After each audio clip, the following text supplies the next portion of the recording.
Hey everyone, welcome to episode 7 of the Guile Treatment.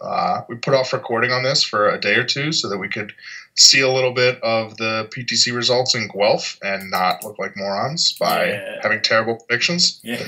Damn, what about that? Because they predicted a bunch of stuff on their last week, Tam and them saying about how Jet and all these other characters, and then, I don't watch other people's content. I don't watch our own content. I just watch ours, and it's amazing, and I don't need to take any notes. I don't watch content. I don't watch our content at all. I watch other people's content because I hate listening to myself.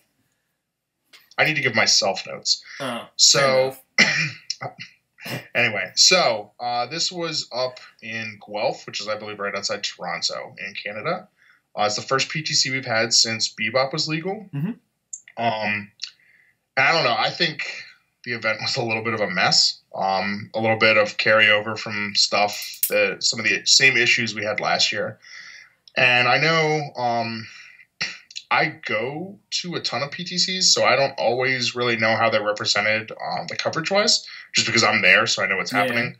But I know we had a lot of complaints last year about just coverage, and I think this was another event that was sort of lacking in that regard. I know some of it had to do with they changed the venue like midway, mm-hmm. and I think the internet connection at the other one was like not great. But I don't know.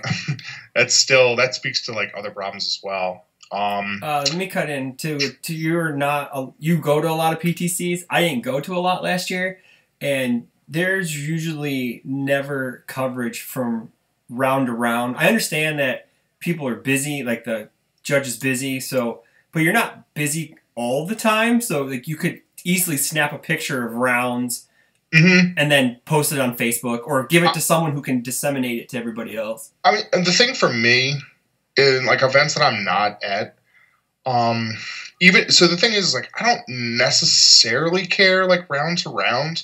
It's more just like, especially when you start getting later, it's like I'd like to see, especially like majors. I mean, that was something at Nats. They didn't really post the round and round standing. I think it was the idea was that people wouldn't know how other people were doing for their like diversity fights. But guess what? If you're at an event, you are tracking down everyone that's playing the same deck as you to figure out what they're doing. Exactly. So that you know how you're doing.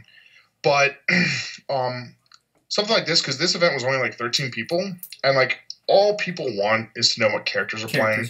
Yeah. You know, everyone knew that there was like a spike diversity, that there were 3 spike 2s, mm-hmm. but what are the other 10 people playing? You know? Yeah, exactly. And I just don't think it takes long to just share something like that. And like that's the kind of thing where people just want to like, oh sweet, like someone's playing Takuma. Yeah. How are they gonna do? Yeah, exactly. Oh, like someone's playing Twinkle. Like, I hope she tops. You know, just something like that. Just to give you something to root for. Because then even if you don't like know how rounds are going, you can at least sort of have like something to look forward to later in the day of like, I hope that character that I like does well. Or, wow, that's a weird character. I wonder what their deck list is. You know, so it just gives you sort of like an anticipation to just give you something to talk about in the meantime. Yeah, the one thing they didn't have the internet to stream, but they are recording some matches, so that's good. But those come later, you know. Yeah, those come. I think they've done that before, and they've never posted stuff. Like they'll record them. I don't know because Ryan's running it right now. He won't get back to Vegas till what, Monday, Tuesday, and then post them by the end of the week, and then the lists will be up, so people are gonna be like, well. I don't know. I find watching UFS videos kind of boring. If you can't hear the people, you know, or you can't see their hands or whatever. If it's just like, I can't believe people watch our streams locally because that stuff is boring as hell. I'd rather be there at the event playing. I just watch for the misplays. Oh, I know. And we love it. We love you for that. But as a guy who pumps out content, I'm not judging, but my previous PTCs, I judged. I posted round by rounds standings just because people want to know. Sometimes you don't have time to get a character breakdown, so at least you can post. Usually, you'll have the person's name and the character in the standing somewhere. Even if you don't have like this many people playing this, like if you just have like the screenshot, like exactly. people can figure it out on their own. They're smart enough, you know. The people have adapted, and it gives, like you said, it gives people something to look forward to. It's like, oh man, Danny Fung's playing Air Felicia. I can't believe that guy came out of retirement to play that deck, and that deck hasn't done shit all year, and blah blah blah. And another thing too is this is like this, and then Vegas, which is at the end of the month, is really the first couple testing grounds for Platinum as well. And there were no Platinum characters represented whatsoever. So that's something else that, maybe people don't. I mean, I think some of that, there were a ton of Bebop, right? There's 3 spikes. 1, 2, I know there was a Twinkle. 4, 5. I think there was a Vicious. There was 5 so characters. That's 5. I mean, it's not quite half the field. No, but 3 being the same character must be, yeah. Must say something. So like you said earlier, we know that Air is his worst symbol now. So I mean, the other sort of big thing is, it sounds like they had some issues too with the venue. Yeah. I'm also really disappointed that the turnout was 13 people. Yeah, it seems like this is something, and sort of take a salty side trip. A lot of people were pretty disappointed that Rochester didn't get a PTC because they didn't have like a premium store or premier store, whatever that program's called. I don't know. We don't have one.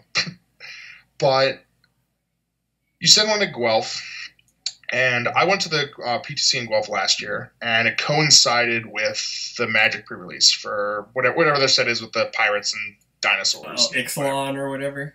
I don't know. So, allegedly, Guelph has a local play group, and a bunch of the players just didn't show up last time, in part because they were doing the Magic pre-release, and in part, I think some of them were like intimidated, thinking that all these sharks are coming up to play. They didn't want to come out. Yeah.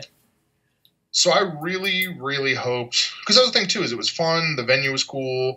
There was a cool video game bar that we went to afterwards. I think pretty much everyone who went had good things to say about their trip. So I really hoped that this year it would be a little bigger, that maybe some new people would come, and definitely that their locals would turn out. And instead, they kind of have this in February, and I don't really know. I mean, I didn't go to Canada in February. I don't have a passport, but I was sort of on the fence anyway. I wonder. I mean, let me put it like this. I certainly wasn't in a rush to renew my passport to go up there in February. Well, I wonder a lot has to do with how fast this one came up. If maybe they don't have the access to the cards for Bebop yet. I don't know if Canada does or not. So I just think it's just sort of one of those things where, in part, I think it's there. I think they have a business partner who runs the local stop up there. Yeah. And he's a cool guy. But when you have a PTC it's in Guelph, and there's 13 people that show up, and there's 16 spots, and only one of them was a Canadian player. Yeah. There were 6 people from Rochester, I think 3 people from Michigan. Tim Keefe made the trip. Yep. And there were Thomas and Scott went up. Yep. So that's 6, 7, 8, 9, 10. So that's basically right. That's everyone, right? That's everybody. That's everyone in Danny Fung. Huh? You just kind of have to. It's like, why? Why? If you had an event at a premier store in Texas, and there was one Texas player that showed up, even if it's 25 people, but if it's the entire Omaha play group comes down, and then you have Rodney coming from Louisiana, and a couple people tripping down from Vegas, and you have 1 or 2 Texas players, well, that place shouldn't have a PTC. Yeah, exactly. They don't have the locals to, even if they have a premier store, they obviously don't have players. Yeah. Or if they do have players, why aren't they coming out? Exactly. I know. And like you said, the other thing is, it was at a convention. Yes. And apparently they only had 16 seats. So if there had been 4 more players, what were they going to do? They wouldn't even have the seating for it. And it's right next to some hotel pool. They said in the first round there were a bunch of kids. They could hear them splashing and screaming and stuff. That's so... Dude, that so would have tilted me more than the chiptunes at Worlds. I would have wanted to just stab something. About the premier store thing, I don't know. I know one of the qualifications to be a premier store and hold a PTC is you have to have seating for at least 30 people. So there's no way. There certainly was not. There is no way you could hold a PTC at somewhere. Maybe because it's Canada. Maybe because they're partnered with Linvander, and that's why they got the PTC or whatever. And normally I'm pretty positive about stuff, but I, as a PTC runner, as a successful PTC runner that I am, he's coming for the crown in Atlanta. Watch out. I am. This is ridiculous because PTCs should not be held at. Did they get their badges paid for, or did they have to pay for badges too? I think they had to. Okay, I didn't talk to him about that. That is ridiculous that you make your players who are traveling X amount of hours pay for a badge. We get into Worlds for free because Jasco Games is awesome and they allow us to do it. I don't want to say that. I don't want to say they paid for a badge because I don't know if they did. Well, I don't know. Okay, so let's just assume they didn't. Let's just assume they didn't. You need to have more than just 16 spots. You cannot say, well, we only have 16 spots because if you get, well, say like if I traveled, I met them in Detroit, and and then we had 2 people come from Guelph. I mean, I'm not getting turned away. Let's say you went. Jeremy Ray didn't have to cancel with his plans, and he went. Yeah. Let's say I had a passport and I went. Yeah. And let's say we brought Tyler from Hanover or something. Yeah. And that's 4 more people that would get us to 17. And let's say 2 other Canadian people showed up. Let's say that there were 2 other Canadian people of us. Mike Lowe was there and somebody else. So let's say we had 5 more people show up or something, and you get to 18, 19, 20. Mm-hmm.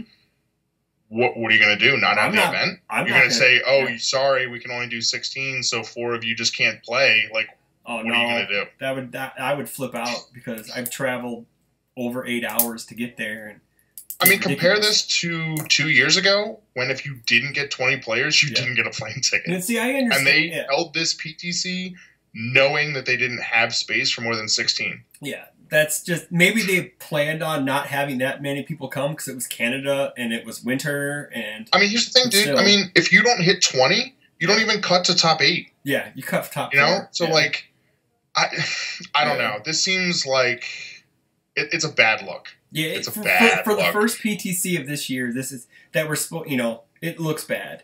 It looks very bad. The thing is, too, so what they did, apparently, is they had that first round. Mm-hmm. And I guess they were just because I don't know if you saw the picture, too, of that table they were all at. Yeah. I mean, they are shoulder to shoulder with people next to them. Oh, yeah. And so they basically, I guess it was just a consensus decision because, they all know each other. Mm-hmm. So they just said, forget this. So they all left and basically went to the store where they had it last time. And they just played there. They just finished out there. Should have just went there. It's only 13 people. They only have to play 3 or 4 rounds. Get ops in. And that's the thing, too, is I'm sure all the Rochester guys, they just drove up. They're into just driving home tonight. Yeah. So there'd be hopefully the weather holds out. They can get home and, safely. Well, I mean, I guess that's another thing, too. I mean, there's an argument as well. I know that a big snow came through, so maybe that suppressed numbers a bit. Maybe, yeah. But even so, you're still looking at they were almost at capacity that they planned for. Yeah. They had 13. They only had seating for 16. Yeah, I think that if somewhere they probably shouldn't even had it. They probably just threw whoever was running it a bone, saying, "Hey, here, we'll give you a PTC." But see, but that's the thing is that's just insulting to for Sean O'Brien. Yeah, that's the thing. Yeah. Imagine if the Rochester guys out of protest said we're not driving to Guelph because we don't have one, and then 6 people didn't show up to this, and you had a PTC with 7 people. 7 people. That would just been a joke. Yeah. Yeah. They should have just either they shouldn't have had it, or should have just given it to Rochester or Michigan, one of the two. Michigan doesn't have one either. Yeah, Michigan doesn't have one either. Both of them just said no, and then you had 9 people that didn't show up, and you had a PTC with 4 people. Yeah. Oh yeah. Well, let's just cut to top 4, play round robin, and let's go home, guys. Let's do it, man. Yeah. It's just I don't know. It sucks. I think. But yeah. Well, I mean, if you have something otherwise, let's just move on. I just hope this never happens again. I don't, because I know we have Vegas at the end of the month, and I know that's going to hit over 20 people. So because Vegas has locals. Yeah, well, that too, and so. But from what I heard, Guelph has locals. So, and even the thing is, the only Canadian player there still lives 4 hours away. I heard. Yeah, it's still like three. He still is like 2 to 3 hours, 4 hours away. So it's like I don't know, man. Like if they get a PTC again next year, like I don't think anyone. It's a crime. It doesn't matter if you have locals. It doesn't matter if you're like buddy with Jason, like working on games. Yeah. Like if you can't even get your locals to come out, like you don't that's deserve a that problem. with PTC. Oh yeah, exactly. Yeah. Yeah. So you want to talk about the characters? At least top 4. Yeah. And you want to just pull them up? Yeah. I got them right here. Top 4, in no particular order, was Tim Keefe with Spike 2 Life, Jesse Cervini with Void Athena, Scott Desjardins with Death Spike 2, who got diversified, and Sean O'Brien with Evil Twinkle Murdoch. And then I believe was that enough right there? Am I missing? And Kevin Broberg with Death Dr. Wily 2. Okay. And you said Sean got in on diversity? Sean got on diversity. One of them. Yeah. So Spike that was 2. one of the things too. I know when I looked at some of these, like I just saw some pictures of like what people were playing and whatever. You know what? Because it said Phil Birch was playing himself, right? Yeah.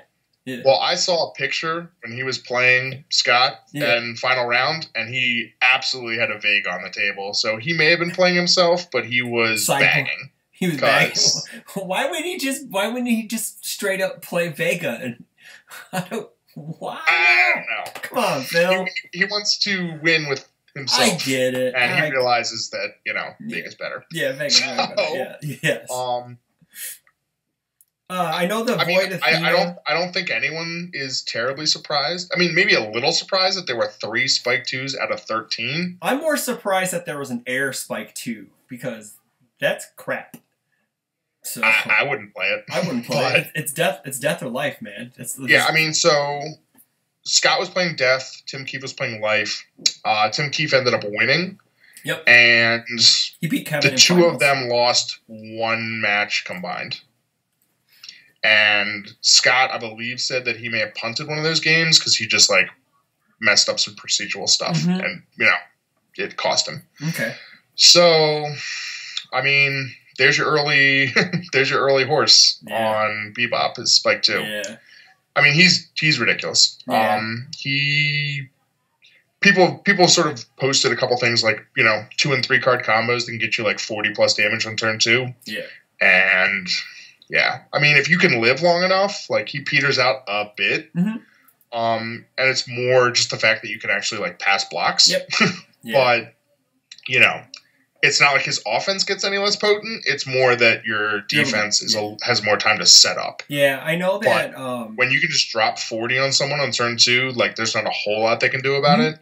And additionally, I don't know what Tim was doing. I know he's on Life. So I would imagine, just having talked to him and seeing like some of the stuff he was excited about, I'd imagine that at least some of that was ace maneuvers. If he's on Life, he's definitely playing spiders. He's probably playing petrol powered. So just basically anything to rack up that count. You know what? He might have even off symboled apples. Oh, like, probably because if you're running you're running this package, especially if you're doing ace maneuvers, the whole point is just to get that count up to like 3, 4, 5. Oh yeah, and just put plus 10 on it. Yeah. But I know Scott on Death, so he was running like Robot Masters. So his plan was to throw a whole bunch of like 4 diff moves and get you with like a free like stun 2, stun 3, and then hit you with like a Swordfish Plasma Cannon. And when you're stunned out, guess what? Like you're holding that prepare to fight, you're not going to pass the check. 6 speed. So. Right. So you get the Robot Masters to make them 5. So they're all start at like base, like 6 speed, 7 damage. It's pretty good. So, multiple 2. And then on top of that, if you have any of his, what was it, like Finding What Was Lost, isn't that the one that's like +1 for each that's been discarded? So then you just tack those on the end. For discarded. Like, it's just cleared your card pool. Left your card pool. Yeah. Yes, left. So it's not discarded. It's like left. Discarded, added to hands, added to the staging area, whatever you want. And you can just tack those on for like +3, +4 at the end. And I mean, you're easily looking at like 25, 26, 27 damage. Well, maybe not 27. It's probably an even amount, but so they were top 2. Yeah. And no one was surprised. I'm surprised there was I thought Athena might have lost some gas. So I asked about this because because Scott, I think that was his loss. He lost to Jesse. Okay. And he said it was void, discard Athena. And I said, man, like, so what was he doing to replace Silent Assassin? And I'm sort of thinking, I was like, you know what? It has to be the new Twinkle card. Where the Save the Sea Rats, whatever it's called, that flips and pulls one out of your hand into your momentum. Isn't there an attack too? It does. Yes, I asked about that too. Yeah. Sea Warriors or something. Space Sea Warriors. That right, you pitch momentum and it's the same effect. Yeah. And he said he didn't see him running that. Okay. But so basically, my question, I was like, okay, sure, it's like Save the Sea Rats or whatever, but doesn't that require you to have a momentum for him to use it? You know, like he has to already have a momentum for you to pull it out of your hand. And he said that what did he use? He used something, but also the one diff that blows up. Oh, and they put unmet demands. Yeah, and it was that, and then I think there was one other card that I'm just blanking on right now. But he basically had like a couple ways to force you to have a momentum if you didn't already, and then he would just rip your hand. Well, not rip it; he would just put it in your momentum. That's not bad. That's kind of cool. It's not. He was also running just 2000X. Yeah. So I mean, it's basically the same Athena that we've been seeing, and guess what? Still good. Yeah. That's probably running Rain Flush. That's probably surprising. running Slaughterhouse. Oh yeah. Probably doing whatever else. And then I don't know what Death Dr. Wily 2 probably hasn't changed much since it shouldn't have lost anything in Rulers. So what he was talking a little bit. Because he was like, guys, talk me out of this. I don't know what he added. Like there was some card that I think he was like really excited to put in there. Okay. But wait, he was on Death? Yeah. Because he was talking about like Honky Tonk Woman. So he probably just went, eh. Yeah. Yeah. He probably just added some of the Spike stuff. I heard he has good cards. Just a bit. Maybe. And then the exciting news getting in diversity was the Twinkle Murdoch. So that's I'm pretty excited about that. Me too, man. So I want to know if he was playing the instant win or if he was just playing her for big numbers. So that I don't know. We'll find out. We'll find out when they actually post list. One of the things about Twinkle is she was one where she got spoiled, and you sort of think like, kind of a slightly I mean, she's a better QB. She doesn't have a cap. Yep. She gives you like more momentum, so it's harder to just get rid of it. Yep. And she has that negation. Yeah. But I think she's 26 vitality, right? Correct. She's not 27. And you sort of see her and you kind of go, okay, well, does that reveal, like, does the blanket negation, is that enough to sort of cancel out the idea that you're just giving someone a ton of momentum? True. Because that was the thing with QB is like, sure, you give someone momentum. Guess what? Momentum is really good to have. Like in this decks format, that want momentum are just like, thank you. Yes. But I think what we found so many decks recently that were just had ways to kill you without momentum. Yes. They didn't care. They just wanted to play a ton of attacks. Yep. So you start to find these decks where they like, I mean, how many times have you seen someone just playing something and they like deal damage to you and then they just don't even take momentum? Because they're like, I don't really have anything to do with it. Mm-hmm. Well, if you're playing a deck like that against Twinkle, man, like you just get wrecked. You get wrecked, man. Because she easily is going to get you up to like 6+, and you're talking like +3/+3 on everything. Yeah. I think we saw that a lot in like the pre-release drafts, and it was kind of cool. And to continue with the Twinkle talk real quick, my locals, Trent played her, and he just flat out just murdered people with her because we weren't running the momentum dumps. So now last week we had the momentum dumps, and I think he might have won one game because people got wise and they didn't want to get instant wind. So I'll tell you what, Chris. It's nice to know that your locals are improving, and they can get wise and tech to their meta. Yeah, because they certainly couldn't do that when you were playing everywhere green. We can always go back to that. So, I know. Yeah. Chris's locals, good job. Yeah, I'm proud of you, and keep up the good work. Good job, guys. Good job. Yeah, I'm super excited for the Twinkle, man. I know when she was spoiled, I was pretty excited because I like a character like that forces stuff onto your opponent like that.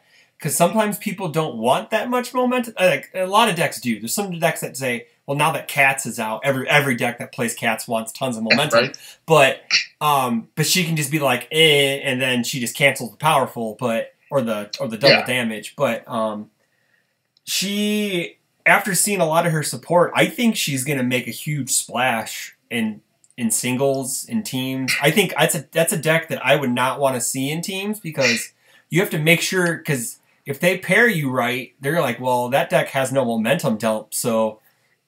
I think some of the more experienced players might have gotten it a bit right when they said people ran Kula. Mm-hmm. You know, Kula was obnoxious because she could negate key enhances. Yeah. Well, Twinkle can negate key enhances or key responses. Yes. And it's only once. I think Kula could do twice. But the point is that if you build your deck well, I mean...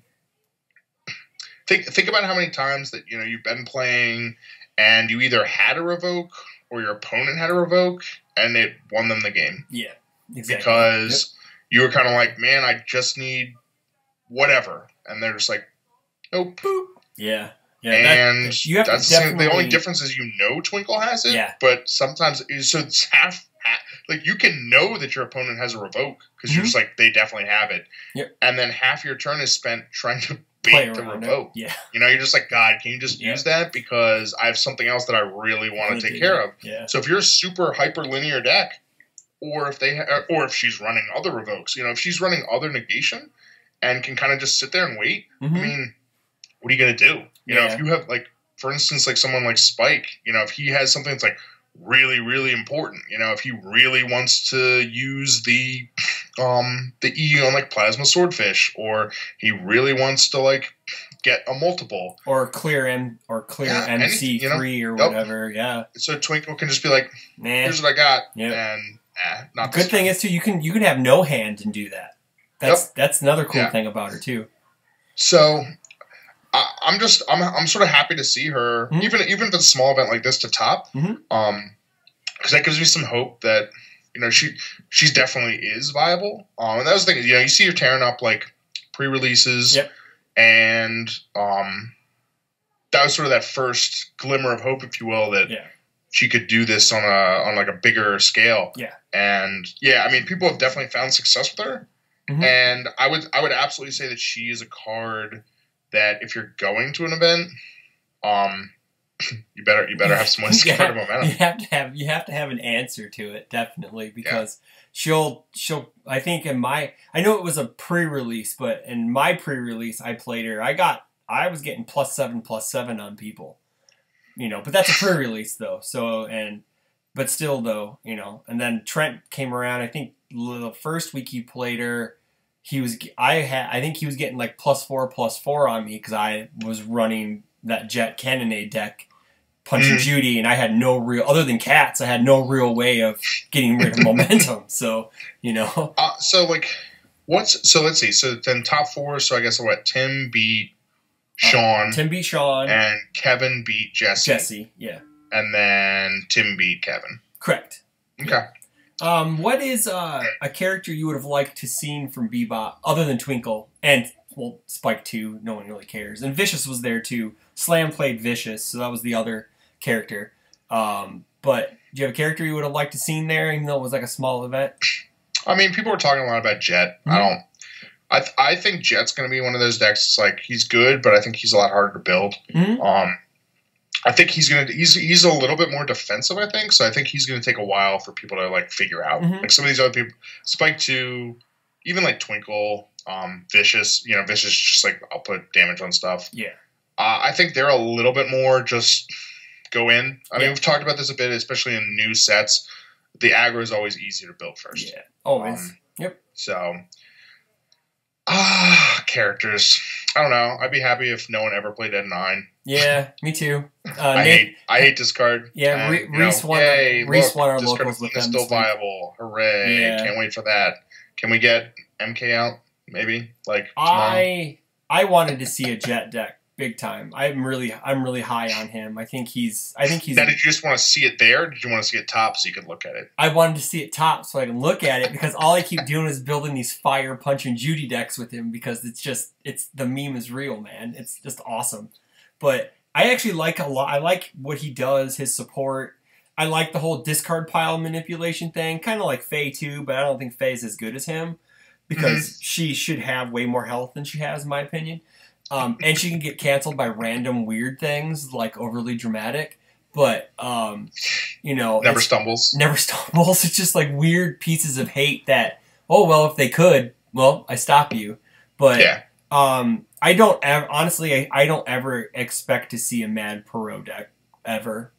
Personally, maybe at Worlds at a big event where people may try him, but yeah. Side note about Mad Perot, real quick. I watched. I just finished watching Bebop. I got to that episode. That episode is freaky as hell, man. That thing is like I don't even remember ever watching that episode.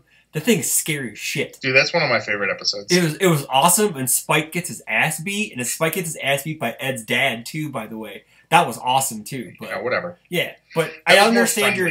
I understand. Like, Perot was going to kill him. Yeah, and I understand the no Cowboy Andy. Why don't we have a Cowboy Andy? Because that character was great. He was fantastic. But yeah, Mad Perot should have killed him. Yes, Mad Perot should have killed him. Yeah, I don't expect to see a Mad Perot. Yeah, I don't. I really don't. If we do, I think it'll be a deck that's more based on somehow taking advantage of his mill. You know, like sort of like you talked about with like Punch and Judy Jet. Yeah. It'll be something like that. It'll be something that somehow benefits from like filling up his discard pile with stuff. Yeah. Like but he has some really good cards though. Yes. ISSP Execution. I mean, Spaceland. Run Spaceland, guys. Yeah. Like you know, we're talking about Spike 2. We're talking about who like even Keith. Disbro. There wasn't one here, but Kevin was talking about him. Like. Anything with like assassinate, like I mean, I guess assassination attempt doesn't help as much, but Spike 2, even just Spike 2, there were 3 Spike 2s, at this like run Spaceland. Oh, I'll get a momentum. Discard 2. You have none. I think I've asked. I don't know. I may have asked. You may have seen this in the Discord chat. Do you think Spike 2 is just a better Disbro?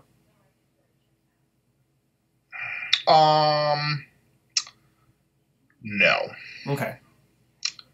I know they kind of do different things, but I think in a vacuum, Disbro's better. I think Spike 2 is more aggressive, if that makes sense. I think Spike 2 is more explosive, and I think Disbro more consistent. Disbro is just better because of the consistency. Yeah. Because he can surveyor every turn, and because he can stack his momentum. Yeah. I think that makes him better. Okay. He technically is a 7-hand size character. Here's the thing. Spike 2 has like a ton of health. Yep. And I mean, Spike 2 like we talked more about him about like I don't know, maybe better isn't the right word. Because Spike 2 is probably ban-worthy. Yeah.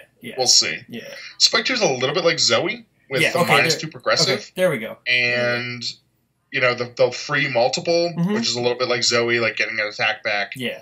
We'll have to see how it shakes out. You know, the one thing is that it's a little hard. I mean, I can't even say that. I can't even say that it's harder for him to go 50-50 because it sounds like Tim Kiefer ran like 25 attacks. Yeah, 25 attacks is what he said. Yeah. So, it's crazy. Know. It's nuts. I think it would seem to me that Disbro is more stable. Okay. And I think Spike 2 has a higher ceiling. Mm-hmm.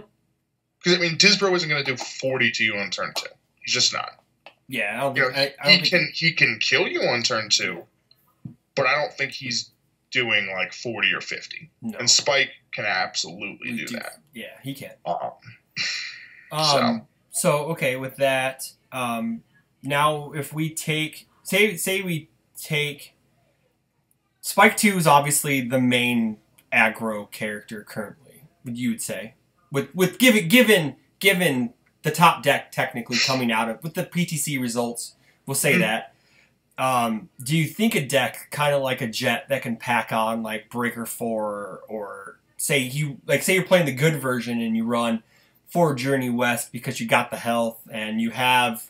Do you think not like a defensive I'm not deck? A big fan of Journey West, but sure, sure. Still though, but like if you breaker 4 someone, say with like a leaf shield, and then you take the next one, and then Okay. I think it's more of like I think it depends on the build. Yeah. So like the issue you're gonna have is like so I don't know about like a death build or an air build. I mean, I guess air you could run something like agile. Yeah.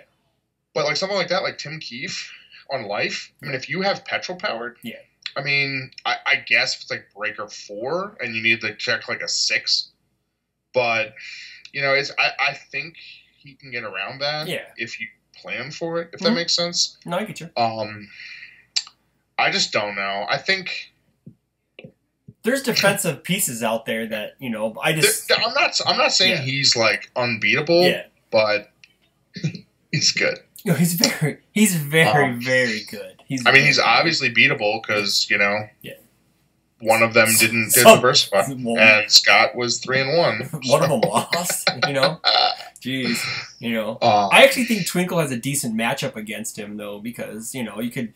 If you hold the revokes for the character abilities... It depends. Yeah. It depends because all that means is that he doesn't have to take momentum, so he's not going to debuild himself as fast. That's very true. Or at all. Yeah. And the thing, too, with like Swordfish Plasma Cannon is like, okay, guess what? It's 2 instances of multiple ones, so I'll still get one of them. Yeah. Whatever. Oh, yeah, for sure. And he's got like... he has EXs. Yes and no. Yeah. Yeah, I know. It's weird because like when I was playing Trent this week and I was playing My Spike 2 and he was playing Twinkle and he gave me, I had 7 momentum at one point, and he had given me 2, and I had, is it Swordfish with the EX2 on it? One of them. They're all the same. One of them has EX2. That one spaceship attack that has these specific keywords. Well, it has EX2, and it gets +1 damage for each of your momentum. So I got 7 damage and then dumped 14 speed on it. He had to cancel the speed because I was going to kill him with it. And then I got him to waste his character ability, and then I just Swordfish Plasma Cannon and multiple 2'd him anyways. Because I ended up getting momentum again. So, but it's a tricky match. He's definitely a tricky matchup. Like, I lost to Reese in finals playing Ed and Ein because I didn't have any mid blocks for some goddamn reason to block his digital manipulations that were coming in at 0-10. So, and partials were killing me. So, that's the thing too, though, is like, I don't know about Tim's deck, but I know Scott's like, he wouldn't even tell you that it was like a polished list. Yeah. I mean, this is like these first are all, pass. I guarantee these are all rough builds. His quote to me before he left was, I don't know if I can win the event, but like, I'm pretty sure I'll top. Yeah. I honestly don't. I think maybe outside the Dr. Wily deck, for tops, I bet you they're all like rough builds at first. I don't think anything will be polished. Maybe. I don't know. I mean, I think Athena's pretty established. Well, no, okay, sorry. I should say Bebop characters probably aren't as polished. Twinkle maybe because she's kind of linear in her way. She wants to give you momentum. It depends. It depends what he's doing. It depends if he's doing the distraction destruction, or if he's doing like something else. Yeah. He was on Equal? Yeah. I'm hoping he was running Syndicate Slice in his deck because that card, I love that card. I mean, he may have been. Yeah. He's on Evil. I'm pretty sure. I'm wondering I hope the Vicious deck he was off of all.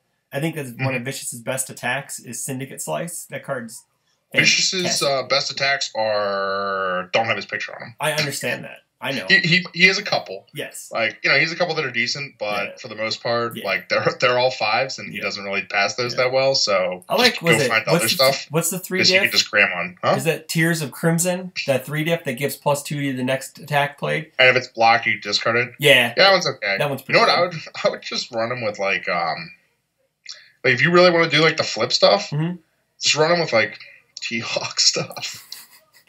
Darrow, he's a better Condor Dive he's or whatever it is, where they have to flip one of their choice. Yeah. And then run it with like Mexican the Zangief one. I mean, like it's super easy with just like a rough build to flip their entire staging area. You just got to figure out what you're gonna do with it afterwards. Definitely. Definitely. Run for the Border Vicious is actually really good. Run for the Border Vicious. All right, so going forward, then we'll get off the PTC topic, but stay on like the Bebop train. Going forward, cards that they're going to make a huge, maybe like a giant impact, but we'll see a lot of play that maybe we didn't see because we do have a PTC coming up. So right. I mean, Spike 2, obviously. Yeah, obviously. Spike 2 support, obviously. I think Spike 1. That's like one I don't Spike think. 1 too. So I didn't even answer your question. Yeah. That's probably the character that I would have liked to have seen. Spike 1. Sure. I think he's awesome. Like, I mean, just the fact that he's a 724. I mean, stats. Jiffany was an 820. Yeah. And like winning stuff as a blind character. Yep. And that extra card is obviously big, but man, a 724 with like DR and like speed like, nah, he's crazy good. Yes, he is. Yep. Like, I would not be surprised at all to see Spike 1 win an event too. That's probably the one that I'm, surprised or disappointed, if you will, to not see. Something funny, after everyone's bitching about Gateway Shuffle, we didn't have one. As far as I can tell, there were no chaos. I mean, sounds like it was pretty hard to open. Yeah, well, I have 4. Don't you guys have 4? Huh? Don't you guys have 4? I have 4. I mean, Spike 2 can't run it. Spike 2, well, no, but Spike 1 can. And there you go. So maybe that's why no one was running Spike 1 because they wanted to gateway him. Yeah, I don't know. That was kind of weird. I guess I was a little surprised at that. What? But I said I was a little surprised at that. Yeah. But I think some of the stuff is just, all of the decks that topped, who could have run it? Like Twinkle, I guess, if she was on water. Yeah. I guess Wiley could, again, on water. Yeah. So I think it was a bunch of symbols that just can't run it, that topped. Yeah. Well, looking at the rest of the list, none of them could have ran it either. I mean, really, like, I guess that's still something, right? Something with like a Yamato, a Lilith. Yeah. That's also surprising. You just didn't see those decks. Yeah. I just don't know. Yeah. I think the decks that did show up, here's the other thing too, is I don't think it was a very soft PTC. Yeah. It was only 13 people, but just like looking at some of those like characters, looking at like who was playing and whatever, like, I mean, the only one is maybe like Takuma, maybe like Vicious. I'm still not totally sold on Vicious. I think he's okay. Felicia, Satoshi, Satoshi's fine, man. Yeah. Like, Satoshi won Team Worlds. Yeah, I know. So, like, Mega Man 2 is Kevin's kryptonite, so, I forgot that. So, if there had been more people and they cut the top 8, would Marcus have made it? Kevin, first round, would have played Marcus. No, he would have lost. No, Marcus was 6th, maybe? No. So, poor Marcus. Kevin, first round, would have had to play Marcus. Definitely. He could have exercised the demons. Yeah. Or, I mean, maybe. Maybe. Cross fingers. Yeah, that's interesting. Yeah. What else? I think Jet definitely is going to make a splash. I think someone's going to try him out.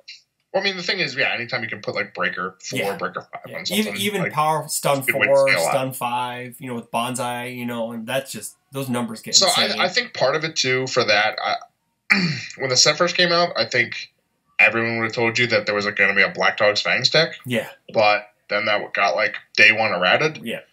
So that might put a little bit of a damper on it. But still, though, it's still a really good card.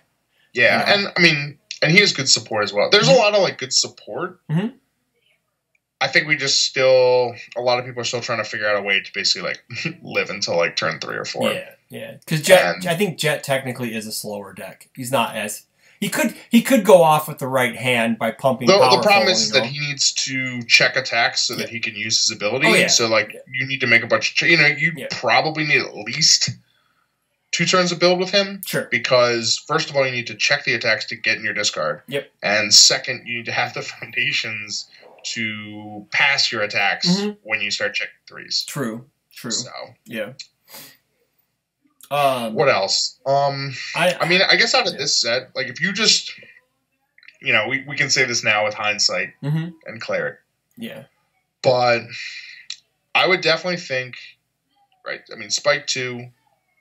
I probably would have just said M3 Yeah. But it sounds like a lot of people are favoring the regular plasma cannon over that, which is I don't think it's necessarily wrong. I think honestly, like the Devastator, that might be something that's more almost like a mid-range spike. Yeah. Because if you have the build for it, you just throw that out there, tap one to pass it, and then you just go, do the E so it'll discard, tap spike, throw the one that I tapped for it. Yep. And here's like 18 damage. It kicks already. I'll like use my E on the multiple.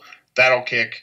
You just had 2 9 damage moves come at you, and I'm just sitting here with the rest of my hands. Mm-hmm. Like I'm sitting here with 5 cards in hand, and like basically like still my entire board and a clear card pool. Yeah. So now let's get to business. Yeah. I mean, that's still, I think, a good card. I think it's people have found that they want to go faster than that. Yeah. Because that's the other thing, too. Dude, is freaking Swordfish Plasma Cannon is a 4 diff. Yeah. Because it has an air enhance to ready a foundation. Yeah, exactly. Yeah. So as long as, 4 diff, as long as you can pass it. Pass it. So that's the thing is, if you have to tap out and you have one foundation that's really important to you, it doesn't matter because you just ready it again. It depends also if you're running that 2/4 that raise itself anyways, because then you just raise something else and then you have another one. I forget what that card's called. Graffiti Job. Yeah, Graffiti Job. I really would like to see Asimov and Katarina show up. I know they're kind of like, because like, I lied. Forget Spike. Because I really want to see them in action in a big event, because there's a couple builds that we have here in Rockford that run them off like chaos and weapons, and we just gateway shuffle everything. They're just fun, man. Dude, they're like, I know who said it? I think Devin said it, that they're super boring and linear to play. Or I don't think he said that. I think he just said they have to work too hard. They have to work too hard for it. But I don't, honestly, I don't think so, because you get to remove stuff on the one thing is, like, they're probably a little bit slower. Because it's the same thing as Jet. Yeah. You need the setup. You need to either build the capsules or remove the capsules or remove whatever. And so really, like, they're the same type of problem of, like, okay, I can't, I mean, it's like, really can't kill you like turn 2. Okay, it's like they can get in there on like turn 4, on turn 5. So like we just there's a lot of decks I think that if enough defense is found, that some of these like just insanely explosive decks that are killing you on like turn 2, turn 3, like 80-85% of the time, if there's enough sort of decks that sort of can be put together that slow those down, and that in and of itself can make some of these other decks rise up a little bit, because they don't have to worry as much about running into these. And especially, especially if you win. I mean, if I win and the guy who's playing Spike 2 runs into a bad matchup and loses round 1, you don't have to face him. I don't have to see him as long as I keep winning. Yeah. And even, it's like I just have to stay ahead. So that's more of like a meta call, I guess. Yeah. And I think there's a bunch of decks where, if you can sort of slow down the offense like a turn or two, you can start to see like some really cool stuff. I think with talking with Asimov and Katarina is a card I'd like to see. I can't wait to see in action, because I know it's amazing. Is Tijuana Groceries. That card is fucking nuts. Everyone opened 8 copies. 8 copies, man. Yeah, that card is fantastic. It's great. Like I picked up my 3rd copy this week finally, and I think I want finally. You should have just talked to us, man. Nah, I got legitimately 7 or 8. I just get to take cards from my store and open packs because I pay for it myself. So it's just like, I got it in a starter deck, so I still expect to see Gateway. Yeah. Definitely. I was surprised Jesse wasn't running Tomahawk Shuffle personally, but maybe he's saving it for Worlds. Maybe that's in the bag. It's in the bag, man. Just jump everybody with it at Worlds. Yep. What else? I feel like I have not looked at Bebop as hard as I should have. I know that I don't expect to see Perot unless someone's insane. And someone's going full gimmick. Oh, there you go, Cats. Yeah, Cats is gonna. Oh yeah, Cats is gonna do work. I think anyone who doesn't know, when we say Cats, we're talking about like Aureliophobia or whatever it is. It's fear of cats. Yeah. That's his 3/2 mid that doubles damage.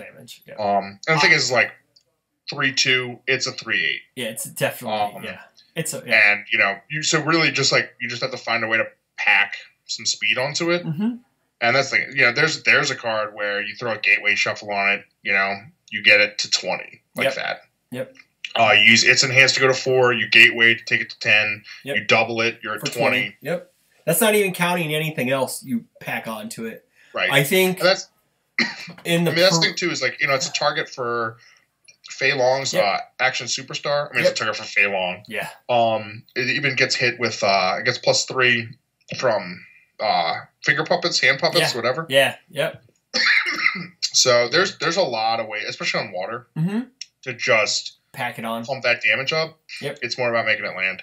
I would not be surprised to see a water Yamato or a Lilith. Top something or Lilith. Yeah, Lilith can do it. One of those two. Yeah. I would not be surprised at all to see one top in the next event or two. Yeah. That's running like Gateway and Cats. Yep. That's just something where it's like, man, you run into a 7-hander, you want to talk about dying on turn 2? Yeah, like, that's you rough, you better have some resets, man. You better have but even with the Yamato, it's like you better have more than one. Yeah, because he's just you better have a way. Yeah. Yeah. Yes. It's pretty rough. Yeah. Vegas guys, build that for me. Come on. Well, it's like there wasn't I guess you were saying that Phil, he was playing himself. I don't think we mentioned this on camera, on recording, that he was playing Vega, but I think I did. Did you? In camera? I don't remember. That was like 40, maybe half an hour, 45 minutes ago, whatever. But do you think like a Vega could slow this stuff down? Because I mean, sure. Yeah. Spike's a little tougher because he has like a clear card pull anyway. Yeah. And I mean, a lot of those attacks are 4 diffs anyway. Yeah, true. So it's just like, I checked a 5. You can give it -1. Yeah. And the thing about those is like a lot of them are like 4 damage, 5 damage. Mm-hmm. So what? You got to take 10 to get to Desperation. Yeah, that's pretty. And by the time you get there, it's like, do you really want to just like hope that they like check bad on that plasma swordfish and then just blow you out? I don't know, man. Was Scott running Swordfish 2 in his deck at all? Do you know? I don't think so. I think he literally had like no defense. Oh, okay. He was really on that sort of like Zoe plan of like, I'm gonna kill you before you kill me or not. Because that's a card I want to see. And I know. You know what I did see? What is Scott won 2 games off the R on Bang, and just gave him the guns. See, now that's another card. Actually, that's a card I'm pretty hyped on. Is that card's awesome? I wasn't sure. I mean, it seemed decent. It seems better. Stop. But it's nice as a box topper because that means like anybody can sort of get their hands on it. Yeah. I guess someone's asked is like, who? I don't remember who it was. Someone was asking me like, I want to find a character where I can play 4 copies of Bang and not feel bad about it. I think probably Air Dulcine seems like a good bet. Yeah. Because, then you're like literally talking about every single ranged attack is if you don't block this, you might just take 5 or more. Like I could see Grant playing it because you just play big moves and people can't block, and then you just could. And then you can always, if you don't want one, and if you don't want it, you can pitch it. That's actually a really good one too. And he has depth as well. Yeah, that's good. That's a good character. Yeah, because you're running homing missiles and some of the other weird stuff. One of the other issues though on death right now, oh my gosh, they have so many good actions. I know. Like Prepare to Fight, Deliverance. Yep. Showdown. I think there's Showdown's still a good card, man. Sure. No. Still a good card. I'm interested to see. You can cancel those other actions. Yeah, exactly. That's what. Yeah, you gotta have some kind of defense, I guess, and it commits 2 on block, so it's not horrible. Yeah, with that +3 high, you're dead. I know. No Ed 9. I don't care if people build Ed 9. I think they're interesting, but I just don't like. Here's the thing. Discard on a character like that. If Jesse just showed that you can still run discard Athena, why do you play Ed 9 unless you just like Ed 9? Yeah, exactly. Yeah. Athena is amazing. Yeah. By hands down. It's like, given the choice between should I play Ed 9 or should I play Athena? Oh, no. There's no choice. You play Athena. Because Ed 9 are a low, right? Aren't they 26? They're 26. They're in the post Jasco era of characters where they do weird stuff. They do good stuff. They have low health. Yeah. I mean, the thing is, right, Athena's an 8-hander, effectively. Yes. I mean, she gets that free build, and she gets that, like, flash stuff down. She's pretty good. Yeah. I mean, I think N9 are fine. I don't think they're not as good as Athena. I know that kind of on the same vein as cards going forward. I saw someone was talking about on one of the Facebook groups. It might have been Vegas, and Shane chimed in with people not running enough defense on their decks. Do you feel that may be true? I know it's only one PTC, but do you feel that may be true since we were kind of saying that aggro kind of takes the forefront on a new set? I was talking with somebody, and to me, one of the difficult parts in UFS right now is finding that balance. Where Ryan Pham posted an article, I don't know if this is publicly or in the Discord, and it was about Magic. And it was about basically the difference between a deck and a pile of cards. Which is, the thing is, we sort of talk about like, chaos good stuff. Or, death good stuff. Like, whatever. Yeah. Like, you just get a pile of all cards, throw like promo Ryu on it, and just win games because he's that good. Yeah. And so like, there's maybe some exceptions or whatever. But the difference between like a pile of cards and a deck is... we talked about this even a little bit with TAM in deck building. Is like you have synergy, you have a plan. Yep. You have like an idea of what you want to do. Yep.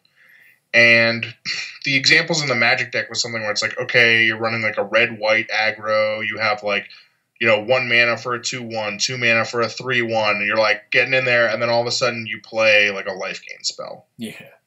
And it's like, okay, I mean, that card's not bad. It gains you like 4, and it's a cantrip. But if you're running that other stuff, it's like you should be running like Lightning Bolt. You should be running something that's like fast, that does damage. Yeah.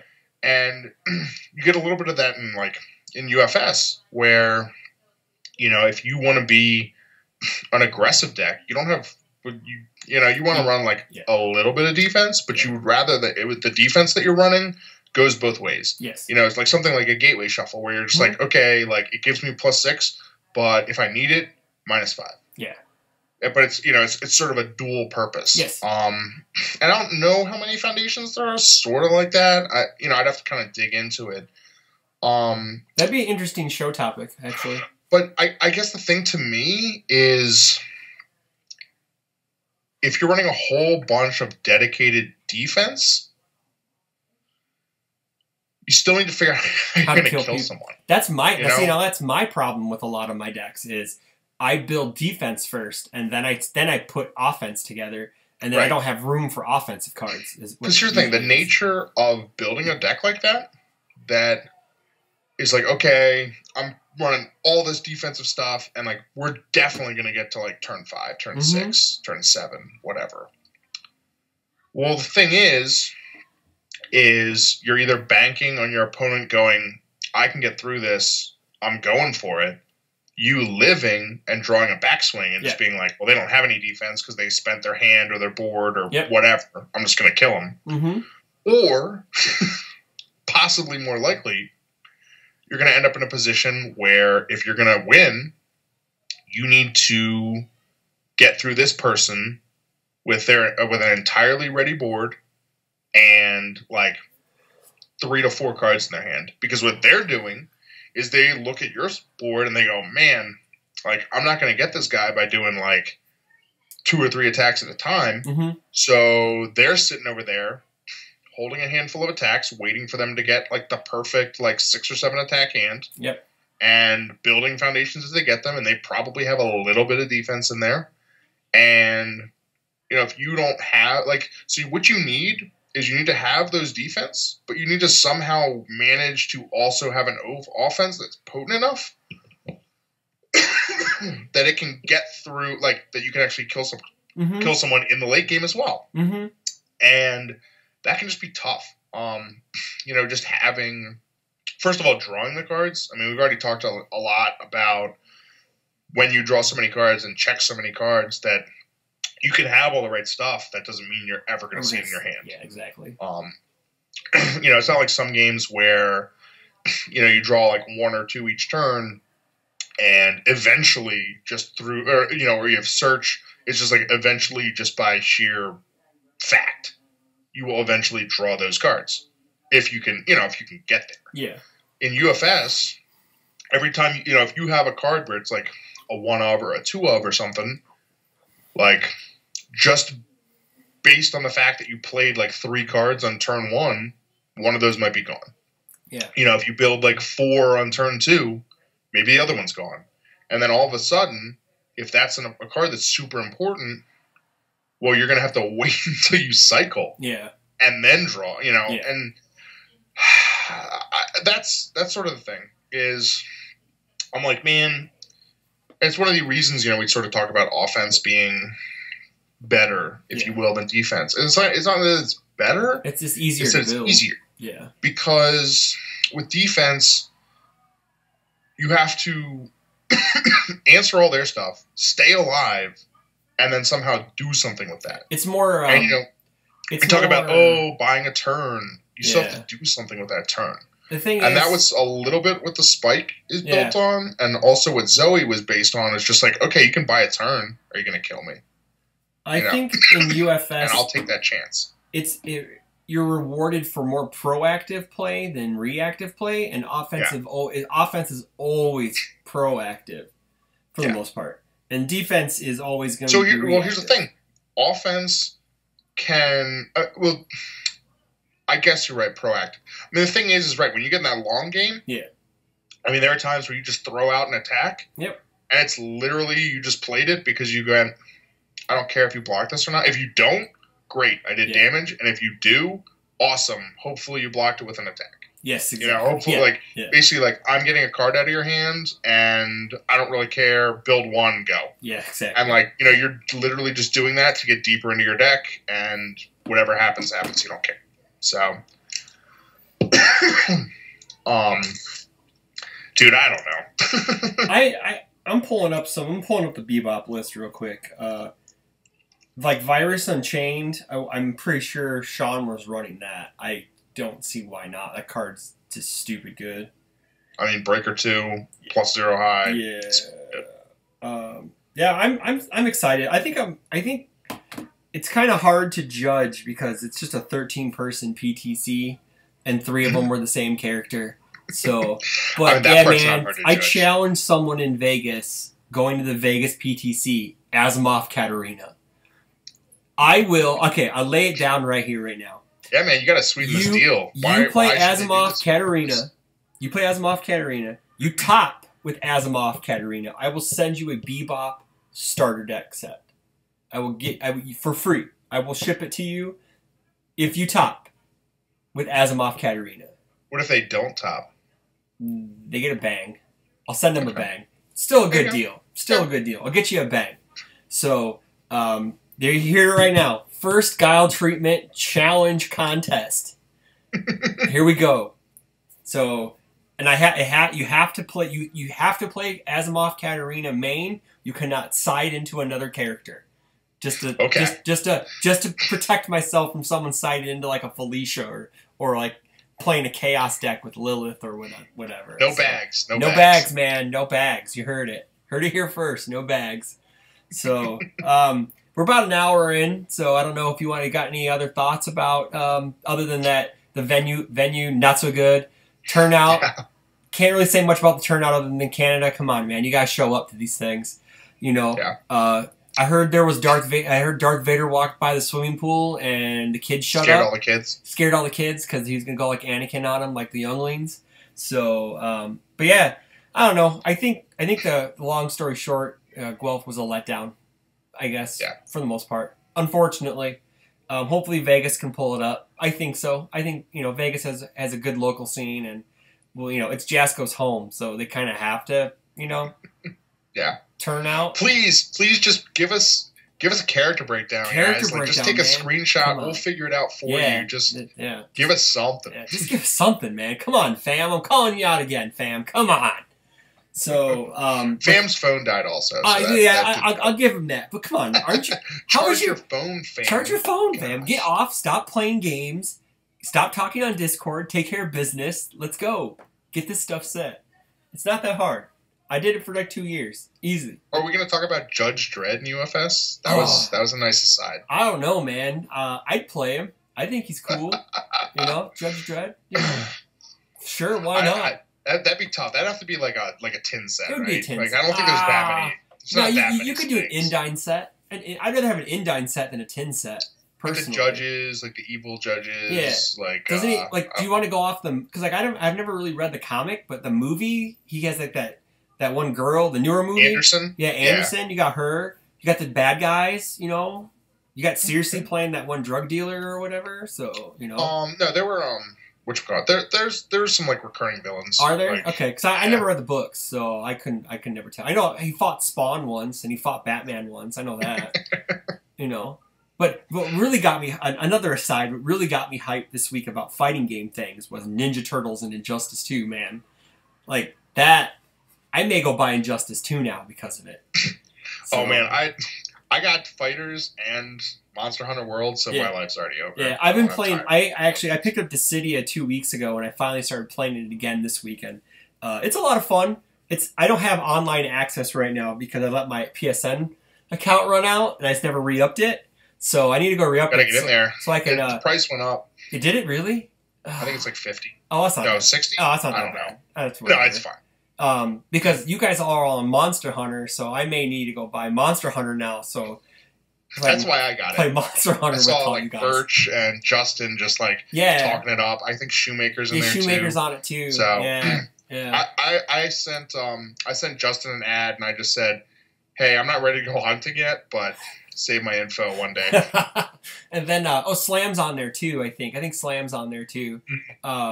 But no, I haven't picked up Fighters yet either. But I get it. Fighters is a lot of fun. I know that I played the demo, but I guess we're going off topic now from UFS. We're talking some other things. It's good. It's our show. We can do whatever we want.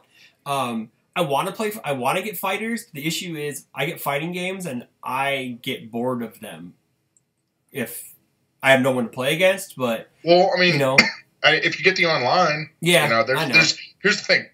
There's definitely people playing Dragon Ball Fighters. Oh, I know that. They might be better than you, though. Oh, they're always going to be better than me. But I'd rather like get on and play against like you and Danny Fung and Mike Lowe and all those guys. You can still do that. Yeah. It's just like it's a little more involved. I think you have to you want to go to. So like, here's the thing. I've seen apparently like you can set up matches where if you have like 6 people, you can get 2 teams of 3. Oh, and sweet! Each person on the team is controlled by someone else. So like, if I tag out, somebody else better be paying attention because they're in now. Like, and yeah, you want to talk about like getting salty? Yeah, I mean, you're just like, I tagged you in, like you were making a sandwich, and now we're dead. What's going on? That sounds fantastic, actually. But right, I mean, that's something where you need to have enough people and enough organization. Oh, I'm pretty sure there is. That's the other thing too is like, especially at like the prime times, it can be tough to get in the same lobby. Sure. Just because like they fill up. Yeah. So maybe you just have to pick like a weird one, you know, like Eastern Canada. Yeah, like East Coast like number 4, and then like meet up like 60 or something. Yeah.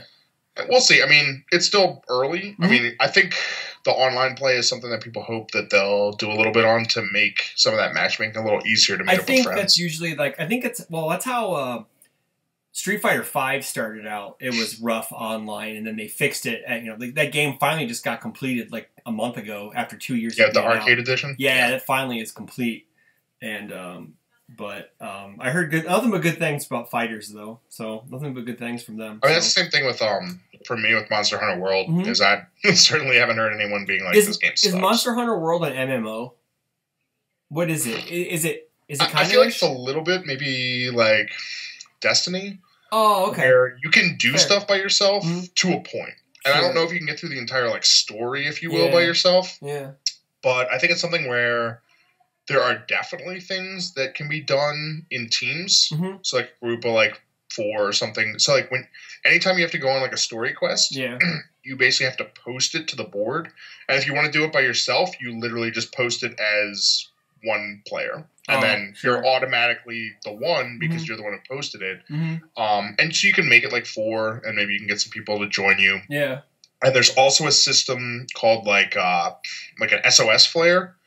Where, for instance, if you end up like on something where you are just in over your head, you can pop this, and if people are there checking out like the quest map, you can pull up like SOS calls. Oh, cool! And you'll basically like just jump in like right in whatever they're doing and try to help them out. Just murk it and leave. That sounds kind of cool. But dude, I am maybe like 4 hours in. I wasted, 4 hours of gameplay. I wasted, I think, like 2 or 3 hours just fiddling around with the character creator, having fun. That you got to make sure, because you probably can't change your character after you made it. So it turns out, like, you can't change, like, facial features. So you can't change certain things. You can't change, like, eye color, brow, eyebrows, nose, like that kind of facial shape, stuff like that. But you can change hair. Okay. And what they have, like, it's called, like, makeup. So some of that will be actual makeup, like you could have, like, eyeliner or, like, face paint or, war paint or something. Yeah, like T-Hawk. But the other thing that you can have is, like scars or something. Oh. So if you do something, you're like, I don't like it. Like, I want to change it up. You can change it later. So, there's some stuff that you can't change, but there's some that you can. So as long as you sort of get the face right and the eyes, certain things like that, like you can't change. But you can do the other stuff. And it even sounds like there have been other games that were like that, where they eventually were just like, you can redo the whole thing. Because the thing is, like, if you can change, like, hair and, like, makeup or whatever, you could probably change everything. Yeah, most likely. And it's just whether or not they allow it. Yeah. That's just on their side. Sounds good. I'll have to check it out. I'll watch. Oh, another big thing that came out today, video game wise, was the Kingdom Hearts 3 trailer, which has been like a 10-year wait. Cannot wait. There's so far confirmed Monsters Inc. World, Toy Story World, Rapunzel World, or I should say Tangled. There's a couple other ones that it was in Japanese, so I couldn't understand any of it, but it looks fantastic. So yes, I don't know if you were ever into the Kingdom Hearts games, but they were fantastic. I think I actually have a couple of them because I stole them from a roommate that I had once, but I don't think I played them. Yeah. I was for like some of those RPGs. I didn't like the real time stuff as much as like turn based. Oh, okay, sure. So like some of those things, I know all the jokes. Oh, Donald, man, I'll just heal myself. Yeah, you dick. He really never healed you. He never did. You have to heal yourself all the time. So, I played a little bit of, like, some of the dot hack games and stuff. So, like, I have some experience. I just never really did. I could right now. I think I have 1 and 2 just, like, sitting over there in a pile of PlayStation games. Mm-hmm. Yeah. So. Awesome. Yeah, Dissidia is a lot of fun. Keep going. It's just a brawler. It's not like an actual fighter game. Just it's really neat because it's 3D, so you can actually, like, jump. And you, like, it's kind of like arena, right? Yeah, it's kind of like an arena thing. Yeah, so, like, you fight in an arena, and, like, you can... A cool thing is you can dash in midair, so you're, like, gliding through midair with, like, random characters like Lightning or Noctis or Zidane or whatever. It's a lot I gotta say, it's a lot of fun. I love the little, like, salty Dragon Ball fan reviews. Yeah. Somebody just like, man, this, like, tiny roster, because you would have, like, Xenoverse that had, like, 150 characters or whatever. Yeah. And it's just like, guys, like, this has, like, 24 characters or something like that. It's pretty big. You don't get to complain, man. Yeah, like, Street Fighter started just because there aren't like 18 different versions of Goku, I'm sorry. Yeah. Like, they all play like pretty different. They have like it depends. Their inputs might be the same, but they kind of work different ways. Sure. And it's kind of one of those things like, I don't know, like if you had a favorite character and it wasn't some like one-off villain that like showed up once or something. Like, it's probably in there in some way or shape or form. Well, I'm waiting for Brawley to come out. He's my favorite. Favorite. He should be DLC. He's DLC, I know. Apparently, there was someone that said, like, Zarbon might be, like, DLC, but it'd be, like, maybe Season 2. I don't know. I got the Season Pass, too. I just said, you know what? Like, I've seen enough. I'll take the chance. Yeah. So, have they?